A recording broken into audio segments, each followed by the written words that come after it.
Hi, everybody. I'm Loren Molloy, and thank you for joining me for another episode of Loren Molloy Reads to You. Today, I'm going to be reading from The Storyteller of Pain by Loren Molloy. Oh, wait, that's me. So, this is going to be chapter 1 of The Storyteller of Pain. If you are interested in the book, there's a link in this video in the info section where you can get an autographed copy, and I'll have it sent to your door. So, make sure you click it. Please make sure you also subscribe to my channel and turn on notifications so that when I go live, you can join me. All right, so time for chapter 1 of The Storyteller of Pain by me, Loren Molloy.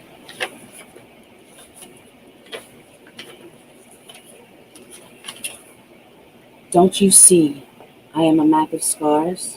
Under this skin, under this flesh, book of scars tell the story of my life. I am like a patchwork quilt, but nothing so pretty or so neat. Each scar is a story.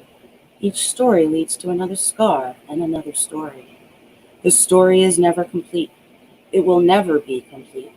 I am the storyteller of pain. That's nice, Mrs. Delacour, but I asked you how you slept last night. The psychiatrist looked at the woman sitting in the chair across from her. Mrs. Delacour is mid-40s, came from a good family, and was dropped off at the sanitarium 3 nights ago.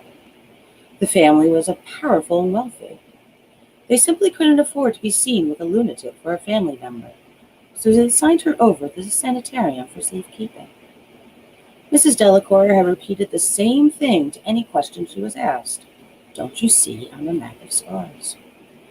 Dr. Sinclair had been head psychiatrist there for the last 7 years. In all those years, she had never been so puzzled as she had been with Mrs. Delacour. The history given showed neither signs for hysteria nor any psychosis. No signs of trauma or abuse seemed present. She has had patients who rambled things plenty of times before. She's even had patients who seemed to just crack one day and never return. This was different. Lillian had never felt this before.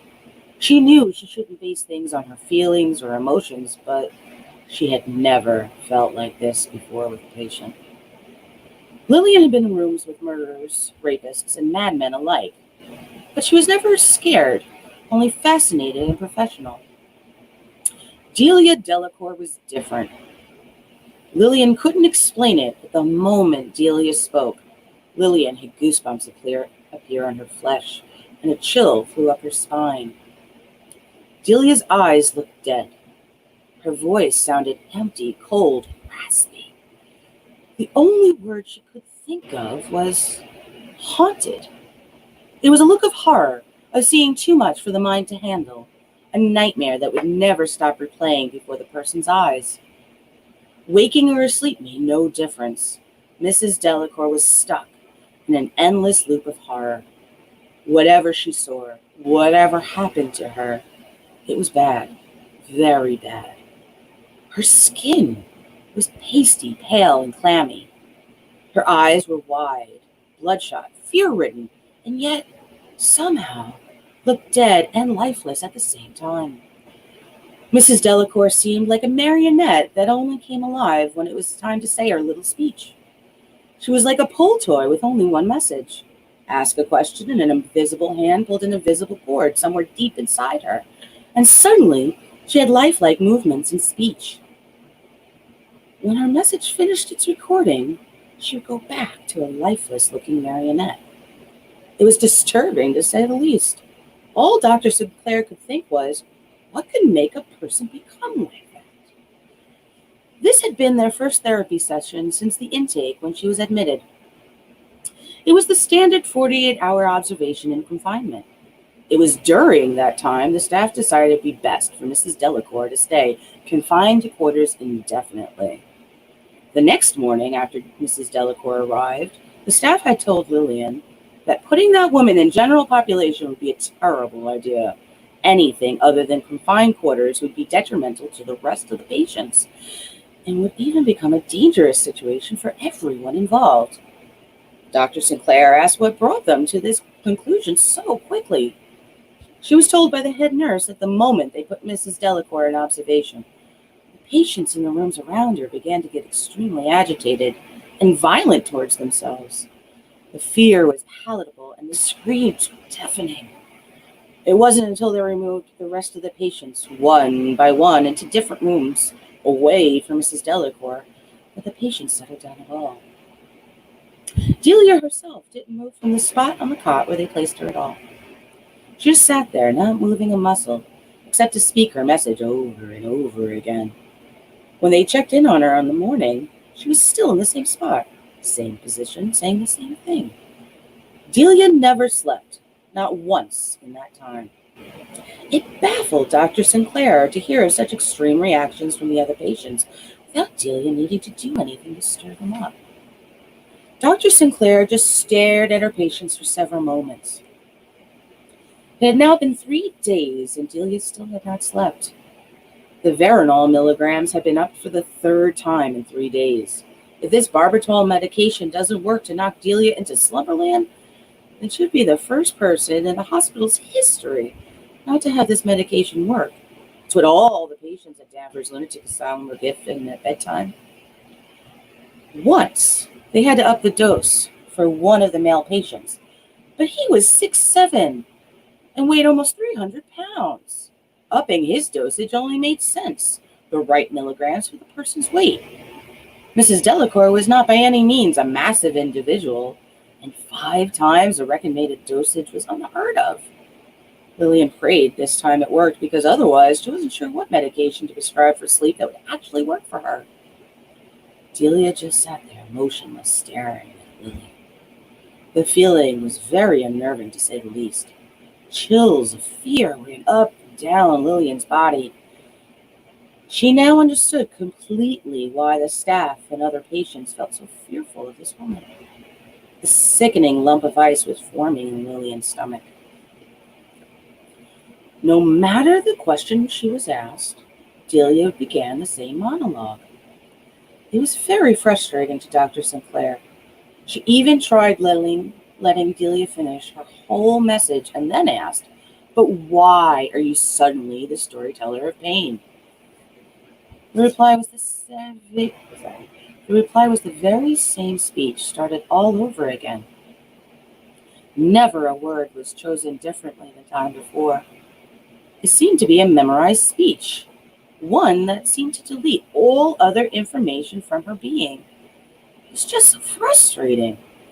It was like a recording with only one message.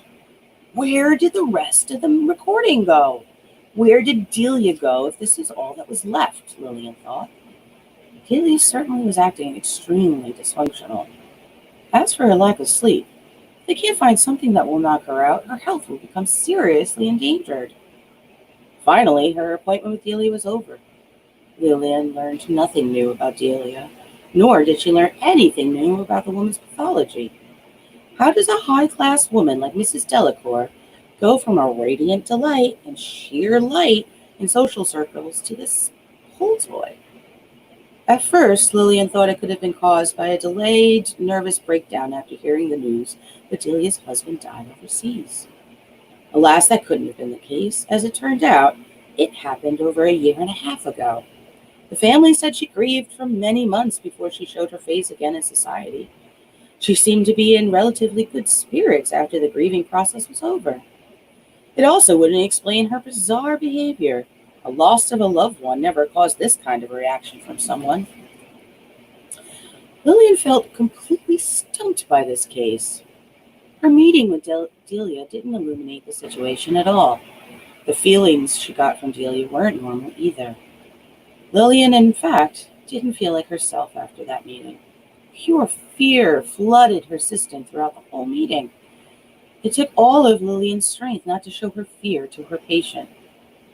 She was truly grateful when the session was finally over and a nurse came and took Mrs. Delacour back to her room. Now that Lillian was alone, she felt sick to her stomach and had a massive migraine. She felt extremely out of sorts. Maybe it was because this case just didn't make any logical sense. Lillian sat in her office, completely puzzled, staring out the window that overlooked the grounds. Barkley, the night guardsman, startled her almost out of her skin when he turned the light on in her office. She had been sitting there pondering what to do with this bizarre case for so long and so deeply. She didn't notice nighttime had crept up on her. She was sitting in complete darkness. Holy shit, Doc. You scared the crap out of me. What are you doing sitting in pitch darkness?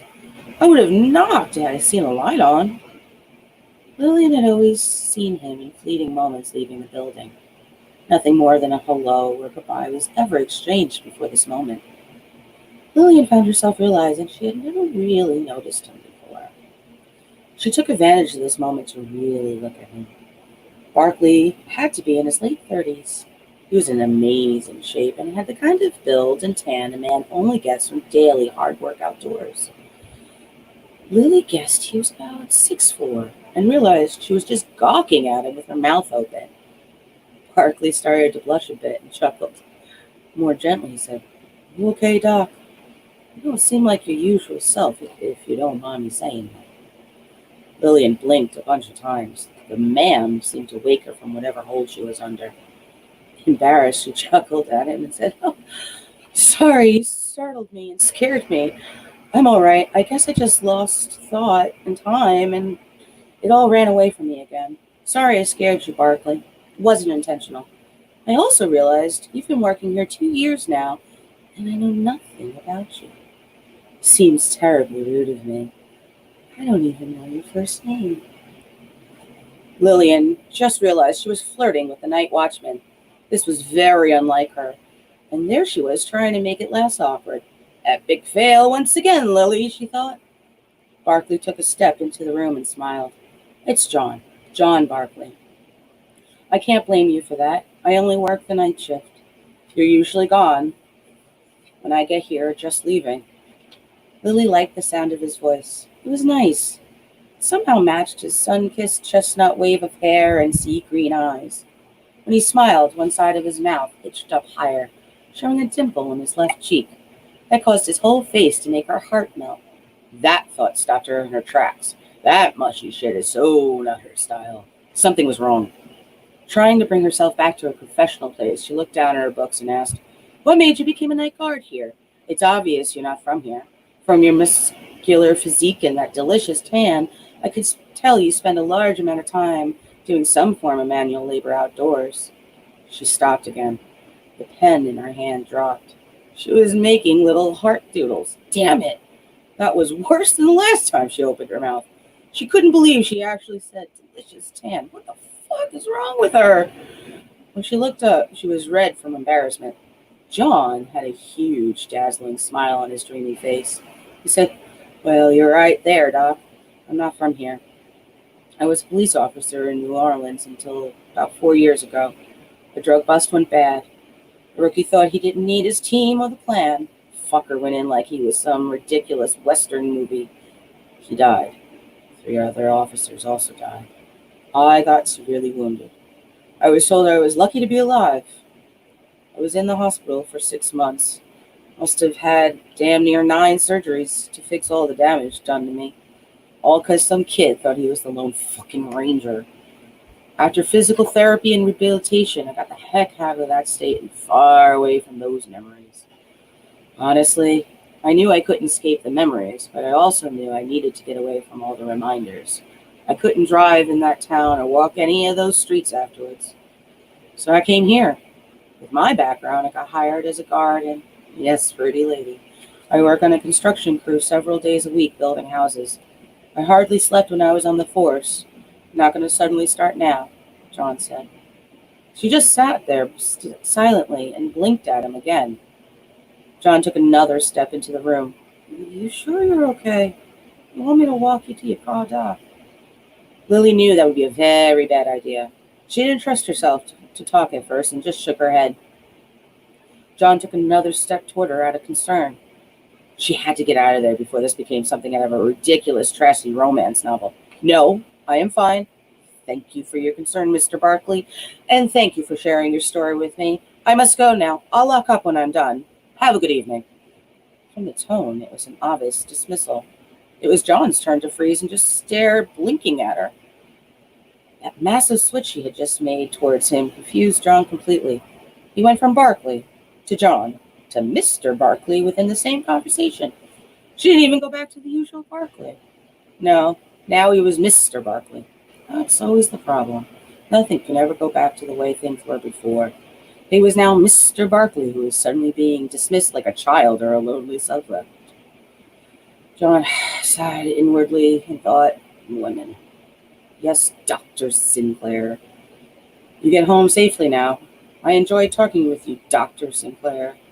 He turned his back on her and headed towards the door, leaving his sarcasm heavy in the air. He turned back to her once more from the doorway. She looked hurt, confused, and completely mortified. He suddenly felt so guilty, and he sighed outwardly.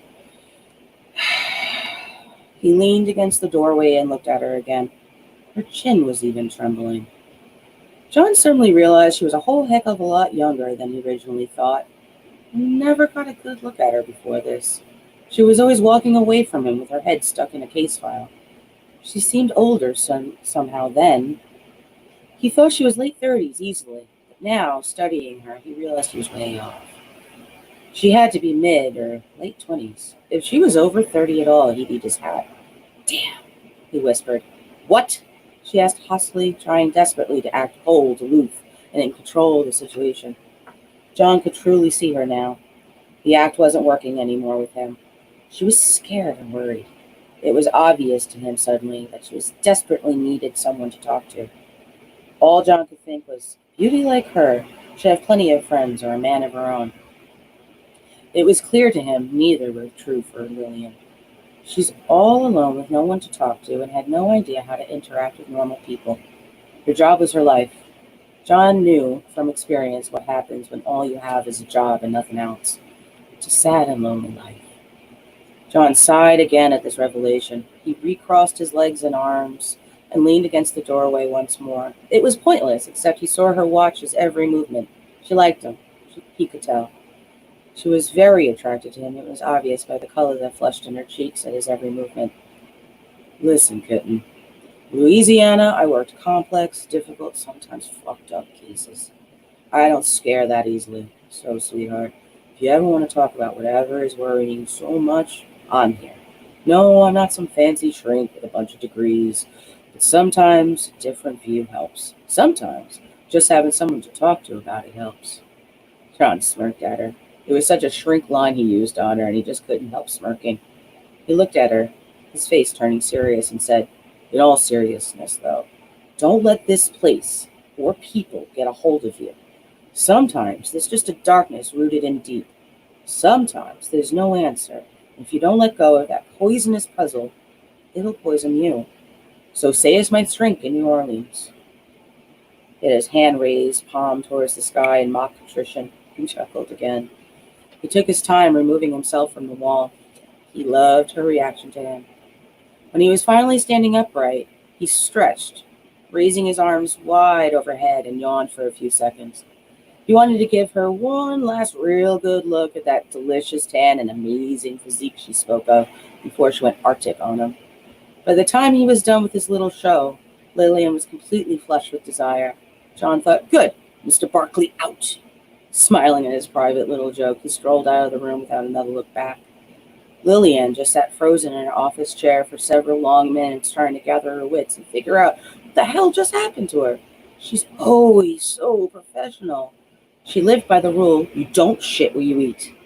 Now she made a fool out of herself to a very hot man who'll be here every night. Ugh, those never end well. Nope. It'll become one of those fucked up, awkward nightmares, spending the rest of my pathetic life trying to leave the hospital before he gets in for his shift. That never works forever. Ugh. Lillian felt nauseous at the thought of dealing with that nonsense forever. Ugh. She stood, gathering the papers and files she wanted to study whenever she finally got home from this hellish, dragged-out day. And that is the end of Chapter 1 of The Storyteller of Pain by me, Loren Molloy. I hope you enjoyed.